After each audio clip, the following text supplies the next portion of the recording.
So you're probably wondering, what does the calculator care if the function that I'm graphing is a quadratic function or just any other function? And this is mostly correct. The calculator does not care what kind of function it is. Many of the things that we're going to do with it would be exactly the same as any other function. For example, if I have a value of x, such as 30 in this case, and I want to know the value of the function at x equals 30, I am going to go into this menu here, second calc. I'm going to choose the option value, and I'm going to tell him that x equals 30.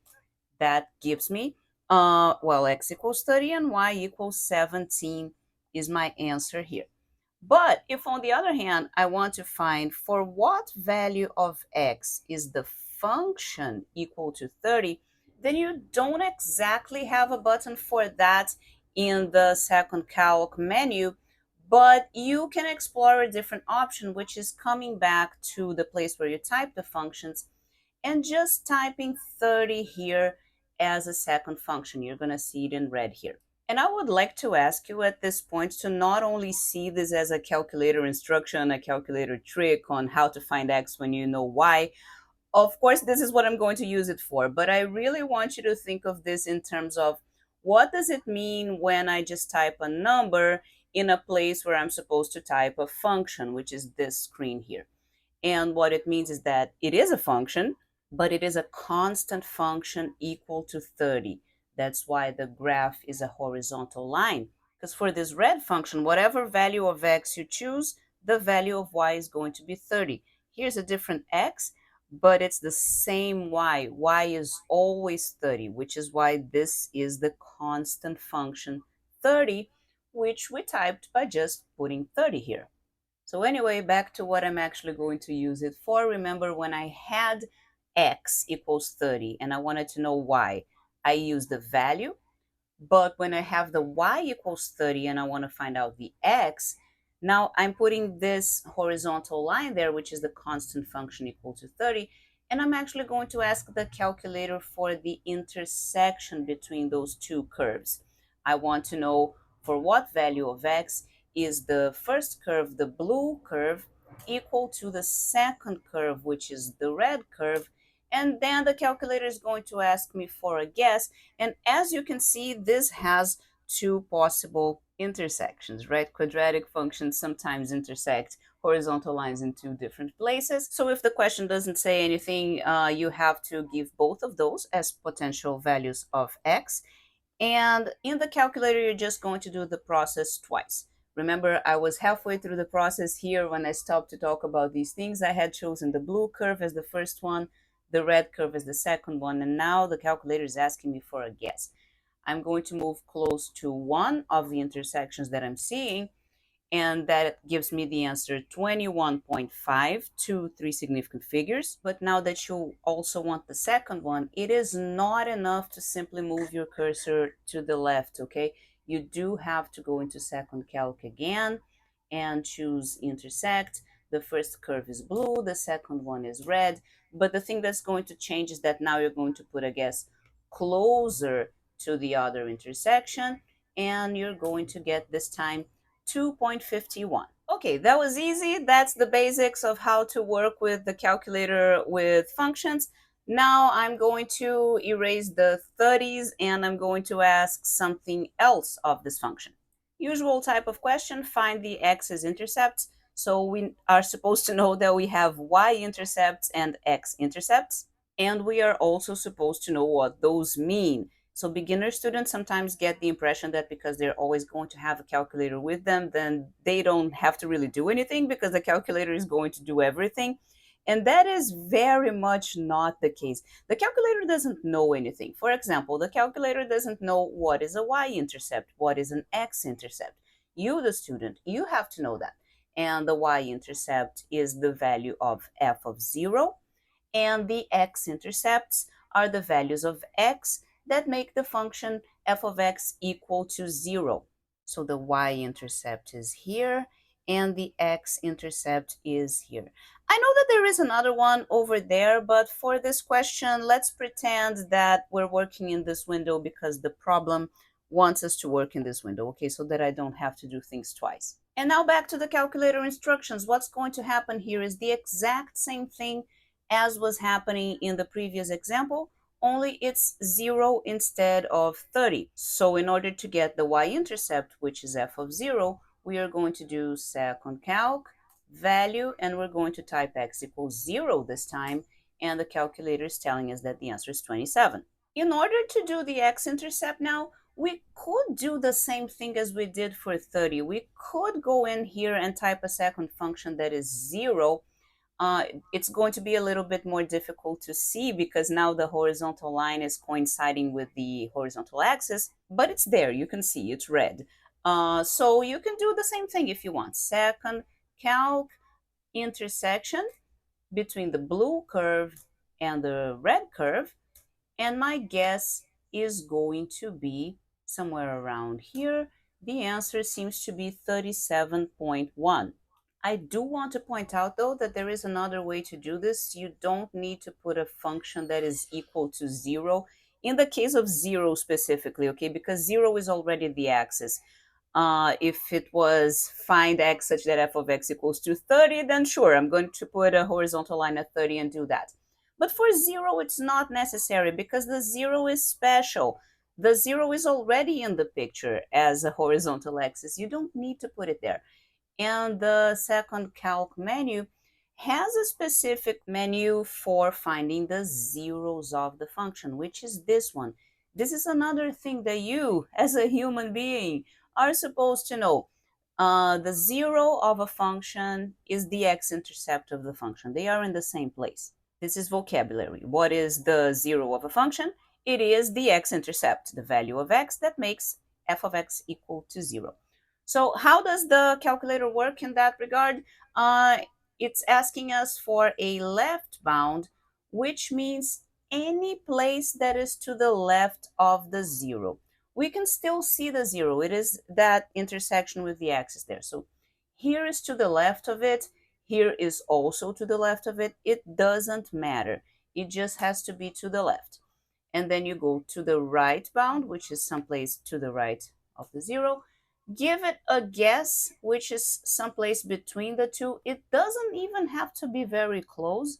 Just as long as you put the guess in between the left and the right, it's going to work. So there you go. The answer is 37.1. I have been seeing some weird things though with people looking like they're doing the correct things and then getting wrong answers. So let me see if I can reproduce that error here. I have a suspicion that what's causing the error is when you put the horizontal line 0 there, and then instead of doing the intersect, you think you're going to do the intersect, but then you get confused and you do the 0. Of course, the presence of the red line there should not have an effect. So we're doing left bound, right bound, and a guess in the middle again. There you go, 37.1 again. But what I think is happening that sometimes people get this wrong is that they try to find a 0 and then accidentally they are in the red function. So the left bound would be here, the right bound would be here, and then if I put a guess kind of here, then it's a different number. What number it's going to give you if you make this mistake, of course, depends on where you put the guess. But the most important thing to keep in mind here is, why is this error happening? This is happening if you are memorizing instructions and not understanding the mathematical concepts behind them. Because yes, there are two different calculator methods by which you can find the 37.1. One of these methods is the second calc 0, which treats it as the special point, relevant feature of the function, which is an axis intercept. And the other strategy is to just treat it as not special at all, but the intersection between two curves, one of which just happens to be a horizontal line at y equals 0. And then you can do that by finding the intersection between two curves. Both of these methods are fine, but you have to understand why they are the same in this case. You can't just mix them up and then accidentally start asking for a 0 of the red function when the red function is nothing but zeros. Everything is a 0 in the red function because it is a constant function equal to 0. So wherever you put your guess, that's what the calculator is going to give you as a zero of the function. But of course, that's not what you want. You want the zero of the blue function, and there's only one point there, which is the 37.1. Here's another interesting one. Now, instead of 30, instead of 0, I want 35. Find values of x such that f of x is equal to 35. Of course, in this case, I am going to put a horizontal line equals to 35 here. But now that looks weird, doesn't it? And here's where it might start making a difference that, of course, the calculator doesn't care if your function is a quadratic function or not, but you, human, you care because you know things about quadratic functions. For example, look at these pictures here. You know that quadratic functions sometimes have two zeros, sometimes one zero, and sometimes no zeros at all. In other words, sometimes the quadratic function cuts the x-axis, sometimes it touches the x-axis, and sometimes it misses the x-axis. And in this case, we're not talking about the x's, we're talking about the line y equals 35, but it's the same thing. All three situations are possible. Maybe that's going to have two intersections, maybe just one, and maybe no intersections at all. Now, in this picture, it is looking like one, but the thing is that we don't really know. Maybe there's two and they're just like really close to each other. Or maybe it misses the y equals 35 line, but not by this big space here. Maybe it misses by just a tiny little bit that we can't see because we are farther away. And we could try to resolve that by zooming in, zooming out, changing the window until it looks better, but sometimes it's just not going to look better. It's going to continue to look ambiguous. But look at what this function is. This function is written in standard form. In other words, it is the vertex form. So the calculator might not care, but we know that this number 12 here represents h, which is the x-coordinate of the turning point, and the 35 here is representing a k, which is the y-coordinate of the turning point. And if the y-coordinate of the turning point is 35, which is the same number that I'm trying to make it equal to, of course there's only going to be one solution. And there's even more to say. I already know what the solution is. It's 12. So I don't even need a calculator to solve this problem. The answer is 12. But let's see what happens if I try to use the calculator. So this is the intersection between two curves. The correct menu to use is the intersect. First curve is blue, second curve is red. My guess is somewhere around here. So yeah, it looks good enough, but it didn't say 12. It said 11.99999.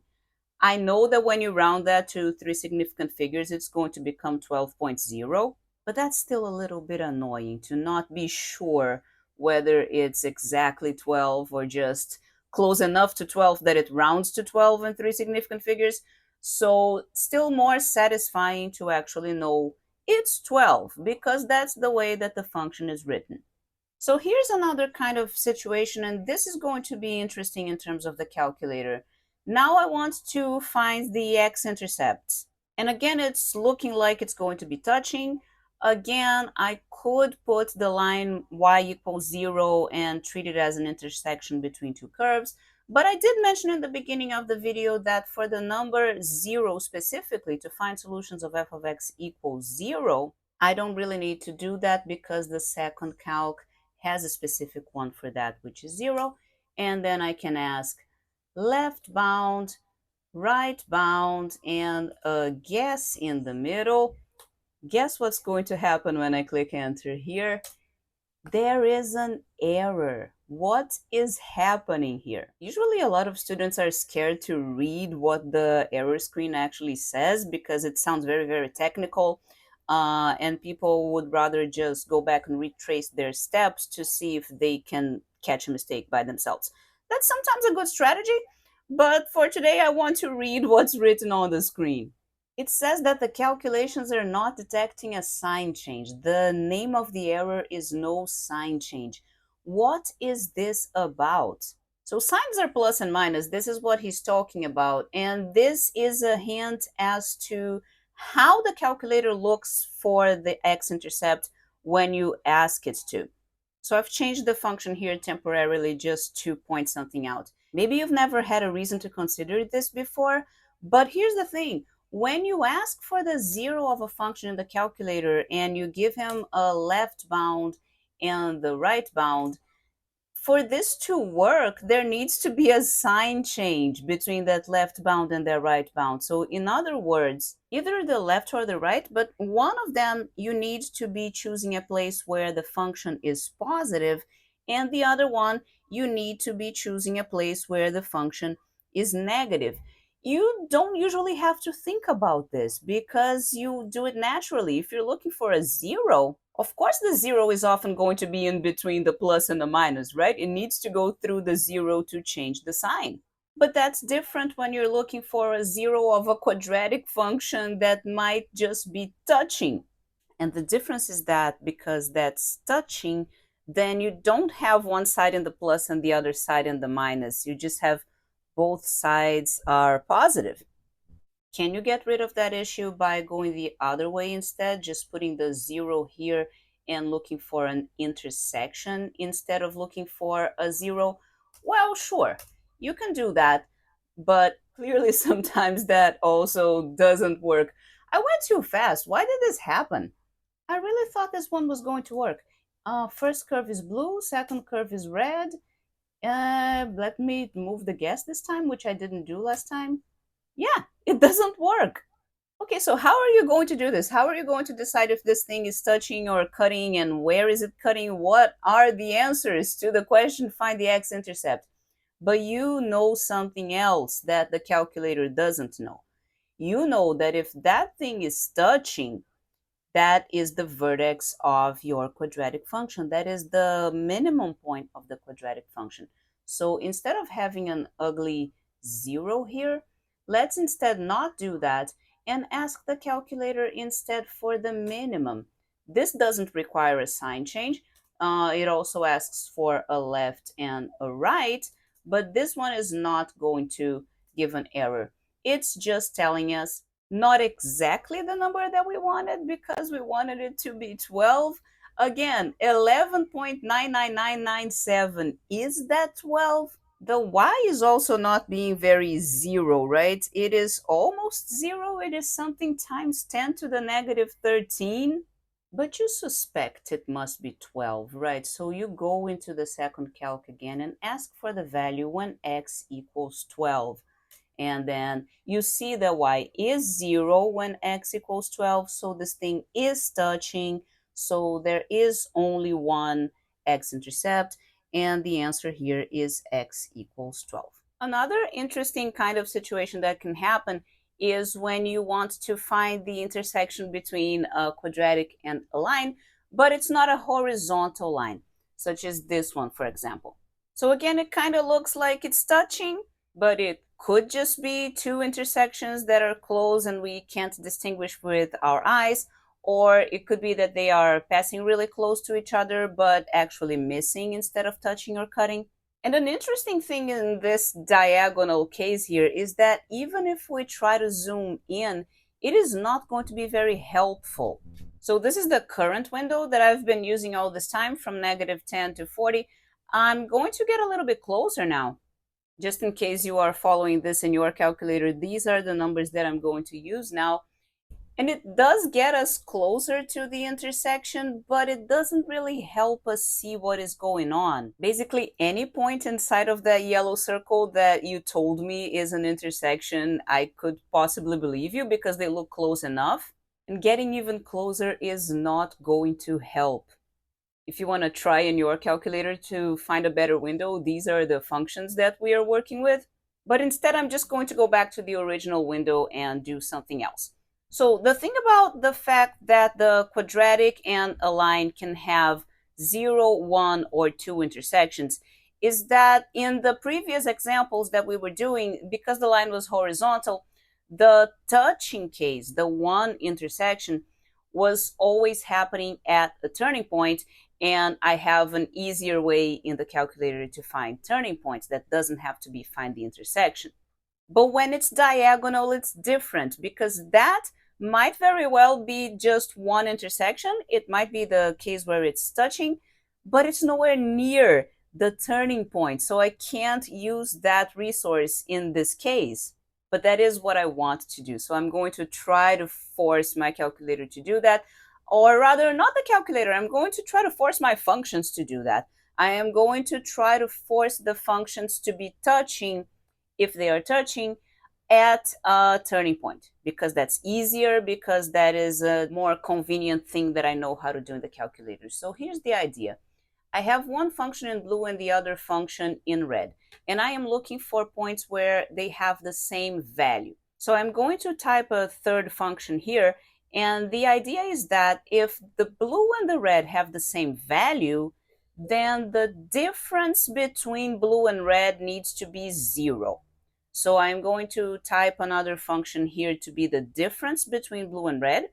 I can do that by clicking the alpha F4 button, which opens this menu here. And then I just choose the Y1, and then minus, I'm going to do that again to get the Y2 this time. Alpha F4, and then the Y2. Sure, you could have just typed them again, but this is a shortcut so that you don't have to retype it. And again, the Y5 function now, the green function that's going to be in the picture, is the difference between blue and red. I am looking for places where blue and red are the same. So I am looking for places where green is 0. And as you can see, that is touching as well, because of course, if the blue and the red are touching, then the green and the 0 are going to be touching. But green and 0, if they are touching at a turning point, at a local maximum. And that is going to make my life easier, because now I can just do second calc, maximum. I am going to choose to work on the green function, left here, right here, and I guess more or less in the middle. So it's telling me that the answer is 30. 30 point something, something, something, very small, but we've been through this before. We can just check with value. Let's put x equals exactly 30 and check for the value of everything. So the blue is 17 on 30, like we knew before. This was the first example of the video. The red function is also 17 on x equals 30, and the green function is 0 on x equals 30, which is exactly what we wanted. So I think that's it. Those were the things about quadratic functions in the calculator that I wanted to show you. Let me know if there is still some type of exercise that is causing you trouble, something else that you would like to know about all of this, and see you next time.